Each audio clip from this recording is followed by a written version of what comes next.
wrestling is celebrating Black History Month, and even as AEW fumbles the Black History bag by pissing off Ice Cube and Son, pro wrestling's Black history is just as much about Black wrestlers as it is about the Black fans who support them. But the culture doesn't just celebrate Black wrestlers. Over time, a handful of white wrestlers have endeared themselves to Black fans in ways that few others could. Just as Black comedy crowds are the toughest rooms, winning over Black wrestling fans is no easy feat.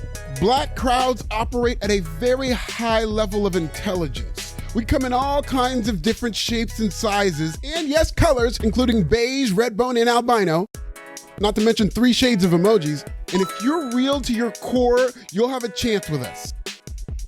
Being real means a lot of different things to a lot of different people, and that comes across with the diversity of white talent who are popular with Black fans, which even includes one megastar who will shock the shit out of you. Stay tuned. Let's start with an honorable mention of Shane McMahon.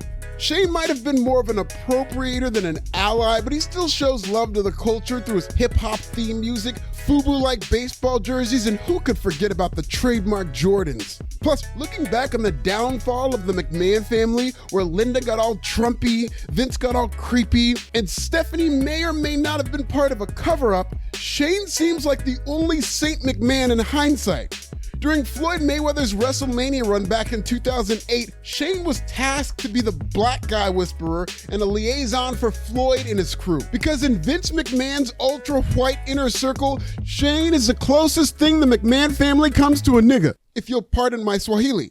But that's why he ended up being the best McMahon, because he's not just Shane McMahon, he's Shane McBlackman. Our next honorable mention is Noam Dar. Noam Dar's connection with the culture is so meta, it's now part of his stable's name. Noam teamed with Alicia Fox during his cruiserweight years. Then down in NXT, he was once again invited to the cookout when he joined up with the Meta 4 alongside Lash legend Jakara Jackson and Aura Mensa. Once you go black, you can't go back to Europe. Noam is like the kid who grew up in a black neighborhood, and even though they took the kid out of the neighborhood, they can't take the neighborhood out the kid. I swear to God, I even seen him get his hair braided. Okay, Noam. Sputnik Monroe should be number 1 on this list, but is only number 6 because most wrestling fans don't know who he is, and that's a tragedy. Sputnik was a pioneer for black wrestling in the 1950s as he insisted on integrated wrestling matches. In fact, he refused to perform unless crowds of all races were invited to attend. I saw Sputnik's statue while visiting the Memphis Rock and Soul Museum, and I kissed it on the mouth, pause. The life and times of Sputnik Monroe were very important to the progression of black wrestlers to this day. This isn't a green book situation, more like a green booking situation. The American Dream was the first white man I ever saw kiss a black woman on the mouth. Then he passed that tradition down to his son. Dusty was an overweight, blue-collar man who fit in perfectly with the culture. Race could be just as easily tied in with socioeconomics as it can be with colors like black and white. Dusty, famous for wearing black and yellow, spoke for the working class American without a voice, many of whom are black. I think that's why the culture fucked with Dusty so heavy, if you'll pardon my Swahili. But not everybody was happy with Dusty's vibe. In fact, as a rib on Dusty Rhodes, Vince McMahon and WWE named Ted DiBiase's slave, butler, Virgil, which was Dusty's real name, because WWE was making fun of Dusty for, quote, acting black. They did the same exact thing with Akeem the African Dream, who was literally a white man in daishiki, the type of white panderer who would never make this list. WCW ribbed WWE right back when Virgil jumped ship by naming Virgil Vincent, no do-rag. Number 4 on this list is Hulk Hogan. Hold on. We're all adults here. Don't go all cancel culture just yet. Producer Shane put me onto this, and he's absolutely right. I love how people act like black people didn't fuck with Hulk Hogan before his racist controversy. Racist to a point. Yeah. In fact, that's what made his racial tirade so heartbreaking. If Donald Trump or like Jerry the racist dwarf went on a racist tirade, which he did, by the way, black motherfucker! This guy's a Jap in disguise, I guarantee it! Nobody would be all that outraged because of course they did. That's exactly what people expect from those Yakubians. I mean, look at Jerry. He's 2'6", he's got the salt and pepper beard, he's already balding because Darwin knew he'd be a skinhead. He probably gets half the attention from women that he would if tall black men didn't exist. But to be fair, 1/2 of 0 is 0. So how much punani would he really be getting either way? Anyway, as a 90s kid, I was once an adorable young Hulkamaniac. He told me, and others like me, to our faces that we were brothers. I even grew up to watch Hulk evolve into Hollywood Hulk Hogan with the Scully and the shades and the graffiti and the tan. Mans was literally getting blacker before our very eyes, and I loved it. Until he broke our hearts.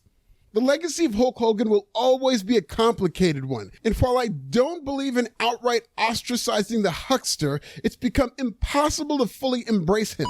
So here's a list of the best anti-Hulk memes. Hulk Hogan, we coming for you, nigga. 8-tag match, so many superstars, but only one will win. What could be said about Ric Flair that hasn't also been said about Wilt Chamberlain? Flair's styling, profiling, and love for the excess embodied hip-hop culture before hip-hop. In fact, Flair was the prototype for the bad boy era. Watching the nature boy wearing his diamond rings, gold watches, expensive suits, flamboyant robes, having hotel parties with champagne and philandering with women embodies the best and worst of black culture. The black website Anscape did a whole deep dive of Flair's effect on black culture. A host of black celebrities, including Snoop Dogg and Offset, have named Flair as one of their idols growing up. Flair even appeared in an Offset music video in one of the biggest songs of 2017, Ric Flair Drip. I don't know how, I don't know why, but Jeff Hardy is so popular among black wrestling fans. He's one of my favorite wrestlers, but I never associated him with the culture until I conducted this poll. I left Hardy out the poll of most popular white wrestlers among black fans, and the PWB community revolted like I was The Rock, leaving Cody Rhodes out of WrestleMania 40. I hear you. Jeff Hardy is over with us. Is it because of his dreadlocks in the early 2000s? Is it because he wears whiteface? Is it his contentious relationship with the law? The wife-beater tank top and the pipe jeans? Is it because white people have trouble pronouncing his name? I don't know or care. Jeff Hardy gets the dashiki hat. Cody Rhodes is so black he bleached his hair blonde and still managed to solve racism. Rhodes is very popular with the black wrestling fan base, probably because he had to work twice as hard to get half as far. He had to survive Stardust, then break the indie pro wrestling attendance record through All In, then start half of a wrestling company in AEW just to get a second chance in WWE. When he did, he had to win 2 whole Royal Rumbles for the right to finally, probably, hopefully beat Roman Reigns at WrestleMania 40. And he did all this with a neck tattoo. Cody Rhodes' connection with the black fan base is so prominent, it's a meme of its own. Cody has to finish his story, and I wouldn't be surprised if his story was added as a verse in the Quran. He's just stunting like his daddy. Let's go, Cody! Check out this playlist on Black Ass Bits and subscribe. Who's your favorite white wrestler popular with black fans? Tell me in the comments!